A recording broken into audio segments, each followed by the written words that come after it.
வணக்கம். மணிப்பூரக சக்கரம். மணிப்பூரக சக்கரம் ஆரஞ்சு கலரில் இருக்கும். மஞ்சள் கலரில் இருக்கும். அந்த மணிப்பூரக சக்கரத்தோட வேலை என்னென்னா, சுத்தப்படுத்துறது. அதிகமாக எது தேவை எது தேவையில்லை, டிசைடட் அத்தாரிட்டி. நம்ம என்ன பண்ணணும், ஒரு குருவோட ஆதிக்கம் உடையது இந்த மணிப்பூரகம்.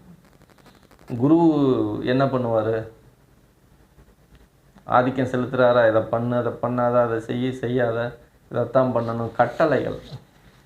இப்போ மணிப்பூரக சக்கரம்னாவே உங்களுக்கு ஆதிக்கம், ஒரு ராஜா, ஒரு ஆதிக்கம் செலுத்தக்கூடிய அந்த மணிப்பூரக சக்கரம் இந்த தசை அமைப்புகளை வயிற்றிலிருந்து நெஞ்சுக்குழி வரைக்கும் இருக்கக்கூடிய இந்த கல்லீரல், இந்த மண்ணீரல், இது சார்ந்த ஈரல்கள் அனைத்தும் அந்த தசை பகுதிகளெல்லாம் இதுதான் நிர்ணயம் பண்ணுது. அதுவும் இல்லாமல் இந்த மண்ணீரல் என்ன பண்ணுதுன்னா, இந்த மணிப்பூரகம் என்ன பண்ணுதுன்னா, அந்த சுகர் வர்றதுக்கு காரணம் யாருன்னா மணிப்பூரகம் தான். ஏன்னா குருவோட ஆதிக்கம் அதுக்குள்ளே இருக்கும். அது இனிப்பு சார்ந்த ஒரு கிரகம். நம்ம உடம்பே கிட்டத்தட்ட நீங்கள் ஒவ்வொரு செல்லையும் எடுத்து பார்த்தீங்கன்னா, நாளில் அதாவது ஒரு 2 டிஎன்ஏன்னு பார்த்தீங்கன்னா இப்படி இருக்கும். இந்த ஏணி மாதிரி இருக்கும். அதில் பார்த்தீங்கன்னா பிரிச்சிங்கன்னா குறைஞ்சது 4 பங்கு ஒவ்வொரு இதுலேயும் லைன்லேயும் 4 இருக்கும். சுகரில் தான் நம்ம உடம்பே உருவாகிருக்கு, கட்டமைக்கப்பட்டிருக்கு அந்த ஆதிக்கத்தில். இப்போ இந்த மணிப்பூர்வம் கெட்டுதுன்னு வைங்களேன், மணிப்பூர்வம் இப்போ இருக்கிற 90% மக்களுக்கு பாதிப்பில் தான் இருக்காங்க எல்லாருமே. அது என்ன கிரக சூழ்நிலையா, இல்லை இந்த பூமிக்கும் குருவுக்கும் ஏதோ டிஸ்டர்பன்ஸாக, ஏன் இவ்வளவு சுகர்லாம் வருது அப்படின்னா, அந்த மணிப்பூரக சக்கரம் ரொம்ப கெட்டு போச்சு மக்களுக்கு.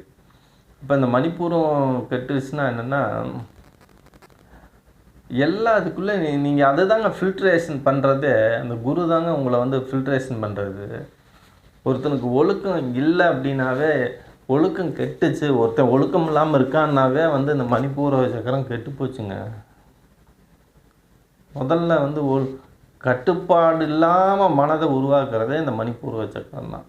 கட்டுப்பாடுகளை எல்லாம் ஒரு கட்டமைக்கிறதே இதுதான். உடம்பை ஒரு கட்டமைப்பாக வச்சுருப்பாங்கள்ல, கட்டுக்கோப்பாக இருக்கான் ஆள் அப்படின்னு ஏன் சொல்கிறாங்க, தொப்பையாக இருக்கிறவன்னு சொல்ல மாட்டாங்க. இப்போ இந்த மணிப்பூரக சக்கரம் தான் ஒருத்தனை அழகு, கட்டழகை உருவாக்குது.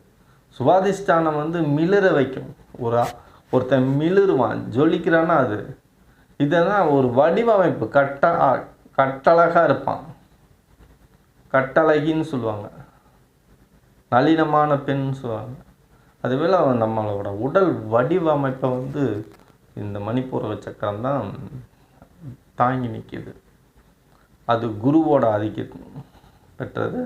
தட்சிணாமூர்த்தி, வியாழக்கிழமை, குரு சார்ந்த அத்தனையுமே இந்த மணிப்பூரக சக்கரத்தில் நம்ம பயிற்சி எடுத்து தான், உடல் ரீதியான பயிற்சி நிறையா பண்ணி தான் நம்ம முதல்ல மணிப்பூரக சக்கரத்துக்கு உணவு கட்டுப்பாடு இருந்தால் தான் அது பசியோடு இருக்கணுங்க. பசியோடு நீ அதிக நாள் ஒரு வேளை சாப்பிட்ணும்.